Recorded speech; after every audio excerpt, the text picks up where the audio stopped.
ვენიათ ისე რომ პირდაპირ იმ პროკურატურაში ვინც არის პროკურორი შვილები არ ყავდა ან იმ მოსამართლეს დღეს რაც იკარდა რა თვალებით უნდა შეხედოს მის შვილებს ღმერთო სინდისის გრძნობა გააღვიძე მათში ბავშვი აუდიტორიაში უნდა ისდეს და განათლებას იღებდეს და გამოკეტეს ბავშვი ციხეში რის გამო იმიტომ ქვეყანა უყვარს დიპლომებით სავსე აქვს მისი ოთახები და ეროვნული სულისკვეთებით და აი მართლა სხვანაირი სულისკვეთების ბავშვია და ასეთი ადამიანი უნდა დაუდგე გვერდში თუ გამოკეტო.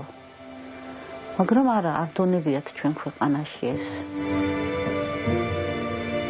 უფრო გავძლიერდებით სხვათა შორის, დღეს უფრო მეტი მუხტი და ენერგია მაქვს, ვიდრე მქონდა. აი ეს შიგადაშიგ ხანდახან თუ წავიტირე და ავნერიული რაღაც მომენტები, ეს არაფერს არ ნიშნავს.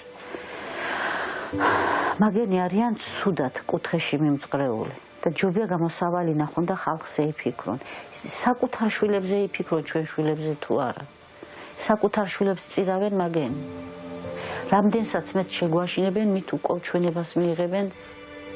ყოველ ჯერზე მათ სახეზე შიშს კი არა ღიმილს ხედავთ, რომელიც მშობლებს ყველაზე მეტად აძლიერებს და სიამაყით ავსებს.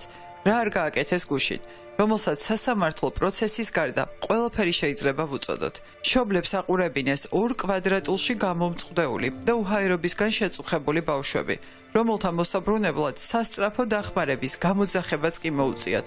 ყველანაირი არაადამიანური შეზღუდვები გამოიყენეს და საპასუხოდ ამ ბავშვების დედების სიბრაზესთან ერთად სიბრალული მიიღეს.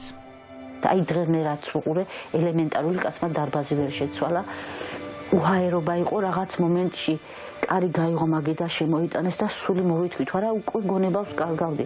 სხვათა შორის მათი პოლიციელებიც გადაასხენ ოფლები, გადაღების უფლებას არ გვაძლევდნენ, თუ არა აი უნდა გადამიღო რამდენი პოლიციელი იყო ცუდად.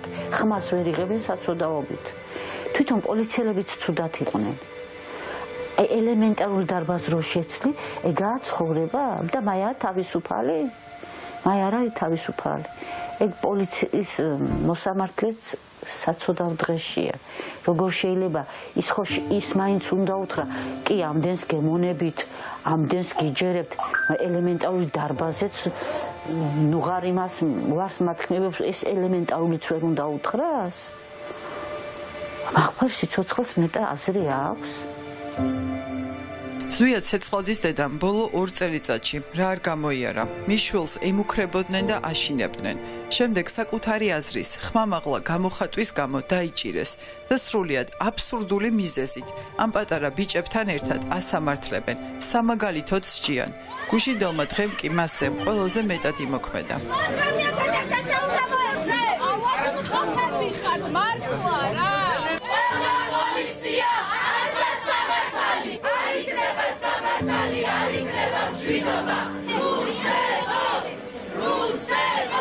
პოლიციელებს ვუყურებდი, ბევრი შემეცოდა. სხვათა შორის ზვიადის დიპლომებიც დავანახე, მისი ეროვნულები რაღაცა. თავი ჩაღონული და ერთმა მითხრა გვაყურებინე, ოღონდ ცოტა დაუწიო, ხმა არ გაიგონონ. წუხვართო, მაგრამ რა ვქნაო, ერთმა ბოდიშიც მომიხადა. ჩვენ არ გვინდა ესო, გვიწევს, მეთქი, რატო გიწევთ, ხო შეიძლება ვარი თქვათ, არ არის ქალბატონო მასე ადვილი. ვინც ძალიან შემავიწროვა და ხელი მკრა, ფეხიც მადგინა, წუხვა რომ მეც მყავს შვილები და მეც განვიცდიო, არ გეგონოს რომ უგულო ადამიანი ვარ, მაგრამ სხვა გზა არ გვაქვს. ისე საცოდავად თქვა, რომ კიდე იქეთ შემეცოდა, შენ წარმოიდგინე. ჩვენ არ გვაქვს სხვა გზაო. აი მე ვთხარ ერთმა კაცმა რა დღეში ჩაგაგდეს და როგორ შეიძლება ერთმა კაცმა მთელი ის ასე ჭაობში მიიტანოს და ჩაყაროს, ხო შეგიძლია შენც რომ გაჩერდე, შენ თავს წირავ, მაგრამ ჩვენ რაღაც გვიყოლიებ რო უთხრათ. არა ყველად ჩაიყოლა ამ კაცმა. გაწირა სრულად, აი სრულად გაწირა მისი ხალხი. თვეზე მეტი არა 19 წლის ზვია ცეცხლაძემ რუსული სისტემის ტყვეა. და დღე არ გასულა ისე, რომ მის მშობლებს საკუთარი პოზიცია ხმამაღლა არ გამოეხატათ და აქციის მონაწილეებთან ერთად არ გაეპროტესტებინათ ამ ქვეყანაში არსებული უსამართლობა. მათ შვილს პროტესტის გრძნობა და აზრის გამოხატვა არჩევნების გაყალბების შემდეგ არ დაუწყია. თავისუფალი სიტყვისთვის ბრძოლა ჯერ კიდევ სკოლის ასაკიდან დაიწყო. 16 წლის იყო, როდესაც თავის მშობლიურ ქალაქ ბათუმში აღმართული დროშა ჩამოხსნა. შემდეგ მალევე შექმნა ახალგაზრდული მოძრაობა დაფიონი. ერთ-ერთი პირველი აქცია კი ამ გაერთიანების სახელით ბათუმის პორტში გამართა, სადაც რუსული საკრუიზო გემი იყო გაჩერებული. შემდეგ კი რუსული კანონის განხილვის დროს ბათუმიდან თბილისში გამოიპარა და რუსთაველის გამზირზე აქციის მონაწილეებს შეუერთდა.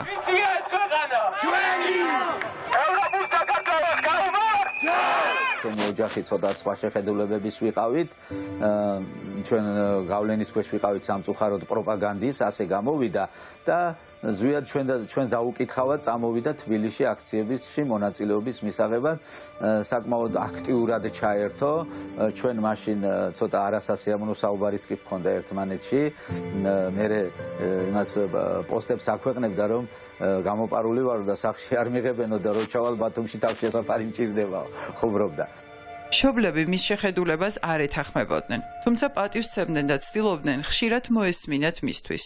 დამწყეს იცი ზვიადი ძალიან მიხსნიდა და ერთი პერიოდი არ დაუჯერე და ბევრჯერ ბოდიში მოუხადე და კიდე მოუხდე ბოდიში. და რაც ცუდი ყოფილა ბრმა ადამიანი და ხალხო გთხოვთ ჩემსავეთ გაგინათდეთ თვალები და დაინახოთ ის არასწორი გზა, რაც არის ძალიან ცუდ გზაზე დგანან ისინი, ვინც არიან მოტყუებული და შეურაცხყოფილი ვარ სხვათა შორის, რომ შენ გჯერა გურცფელად და ისინი მუდმივად გატყუებენ. სადღაც ზღვარი ხო უნდა იყოს, არა? არ შეიძლება ეს. ეს ჩემსავეთ გააკეთეთ, გავალ აქციაზე ხალხია, მოვალ, გადავთავი მეც ხალხი არა, გადავთავ სხვა ტელევიზიას ხალხი, ავდგები წავალ აქციაზე ხალხი, შემცვა იცი? ესე შეიძლება შენ ხალხს ატყუებდე მუდმივად? მართლა სირცხვილია და თუ ჩემსავეთ დაგემართებიან, იქაც გადართავთ, იქაც აქციაზეც გახვალთ, მერე იტყვით, რომ თურმე რამხელა ტყუილში ყოფილვართო. ზვიად ცეცხლაძის ყველაზე დასამახსოვრებელი გამოჩენა ალბათ მაინც 20 აპრილის აქციას უკავშირდება.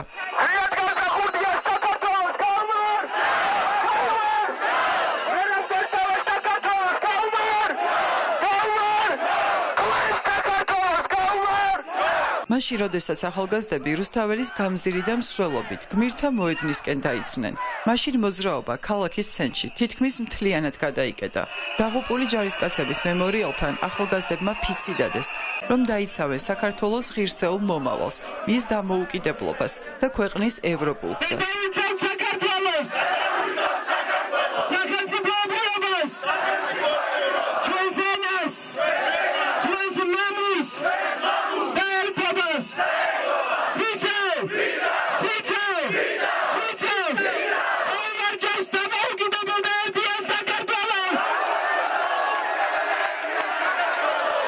სახელი თქვენ შეურჩიეთ, ხო?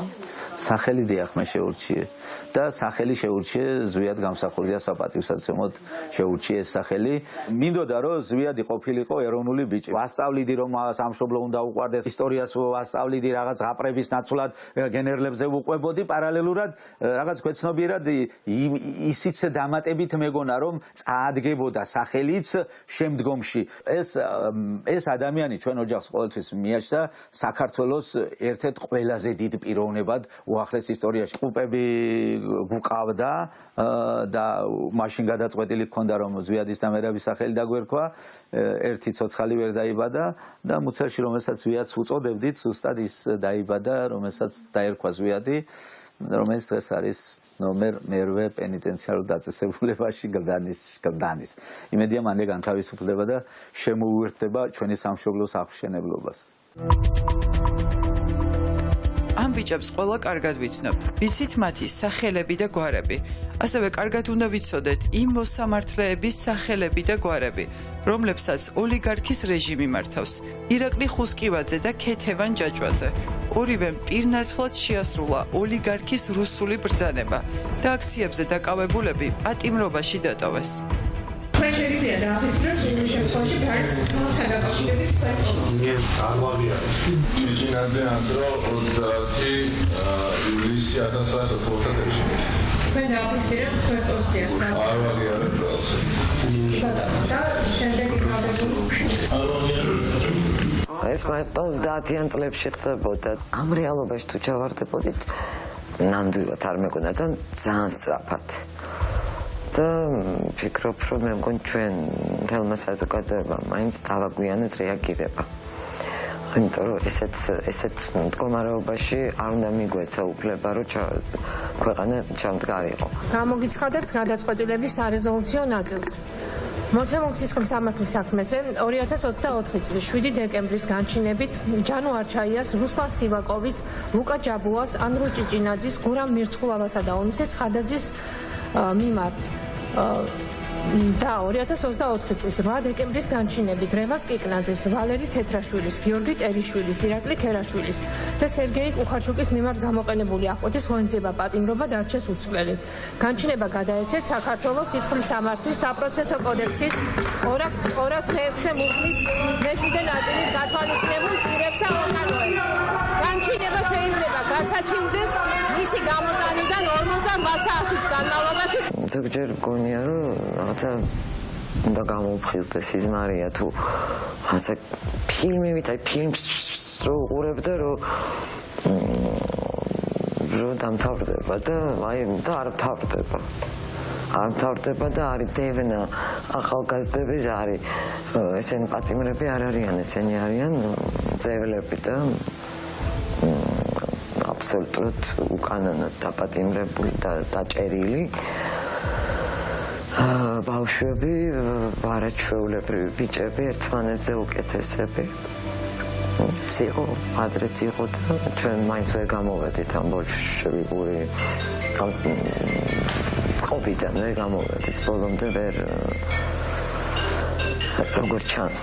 ძალიან უცნაური პროცესია და ვერტები ახლა ცოტა ეს გამოცემდა ჯოზეფ კარი ეგეთი პერსონაჟი კავკასი რომელიც სასამართლო პროცესია და არ იცის რა ხდება მის თავს და იმიტომ არ იცის რომ აი უფრო ზუსტად თქვა ეს რომანი არის იმაზე რომ აი გაურკვევლობა და აბსურდია თვითონ წიგნი აბსურდია და აი გაურკვევლობის შეგრძნებაზეა ვფიქრობდი როგორ შეიძლება რომ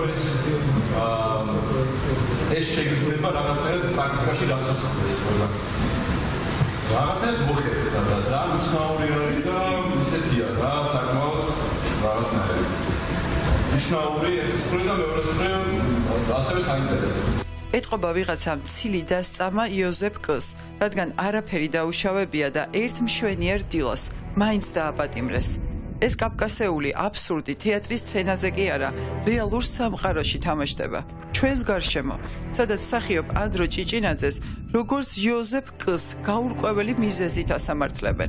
ამ გაურკვეվել აბსურდულ სამყაროში გახვიეს 50-ზე მეტი დაკავებული და სრულიად ქვეყანა.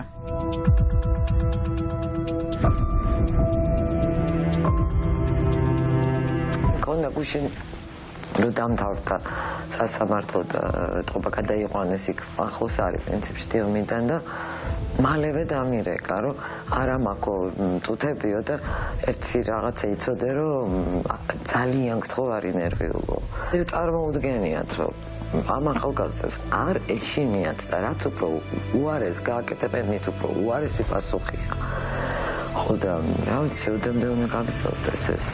ანდრო ჭიჭინაძეს 4-დან 6 წლამდე თავისუფლების აღკვეთა ემუქრება. 28 წლის მსახიობი 4 დეკემბერს საკუთარ სახლში დააკავეს. ანდრომ გაუღო კარი, რაც ქალმადარეკა ზარი.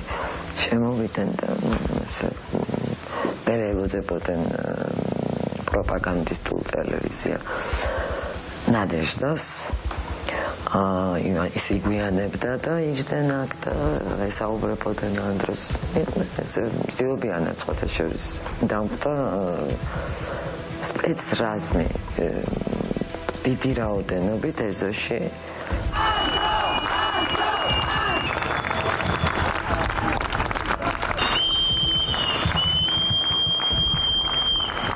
ეკრანზე პირველად 6 წლის ასაკში გამოჩნდა.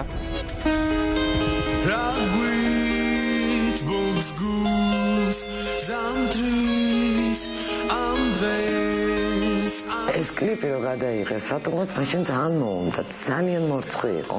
მე საერთოდ ხმა არ მოუღია სამსახიობობაზე და რომ მითხრა რომ მე მინდა სამსახიობოში ჩაბარება მართლა შოქში ჩავარდი, იმიტომ რომ ძალიან მორცხვი იყო და ვერასდროს ვერ ვიფიქრებდი, ვთქვათ, რომ ანდრო მსახიობი გამოვიდოდა. თეატრალურში ჩაბარების შემდეგ პირველად მარჯანიშვილის თეატრის სცენაზე ავიდა. შემდეგ მისი კარიერა კინოს დაუკავშირა. იყო არაერთი როლი, მათ შორის მონაწილეობდა ფილმებში: შინდისი, იუნკერები, სოხუმი და მერე გათენდა. ბოლოს კი ყველას გვახსოვს ქართული სერიალიდან ცვალებადი ნიშნები. თეატრალურ სცენაზე მისი დაბრუნება ვასო აბაშიძის სახელობის ახალ თეატრში შედგა. თეატრში, რომელიც მისი დაკავების დღიდან და ზოგადად უწყვეტი აქციების დაწყებიდან დახურულია და ყველა მსახიობი თუ რეჟისორი აქციის მონაწილეებთან ერთად ყოველდღიურ რეჟიმში აპროტესტებს უსამართლობას და იბრძვის ჩვენი ევროპული მომავლისთვის. თქვენ ვერასოდეც ნახავთ მორჩილ თეატრს. თქვენ უკვე ნახეთ გაჩერებული თეატრი, მაგრამ ჯერ არ გინახავთ თეატრი ერთი რიგითი ჯარისკაცისთვის მებრძოლი. ჩვენ ვიქნებით ეს თეატრი. თავისუფლება ანდრო ჭიჭინაძეს და რეჟიმის პოლიტიკურ პატიმრებს. დიდი მადლობა რომ ჩვენთან ხართ. მადლობა.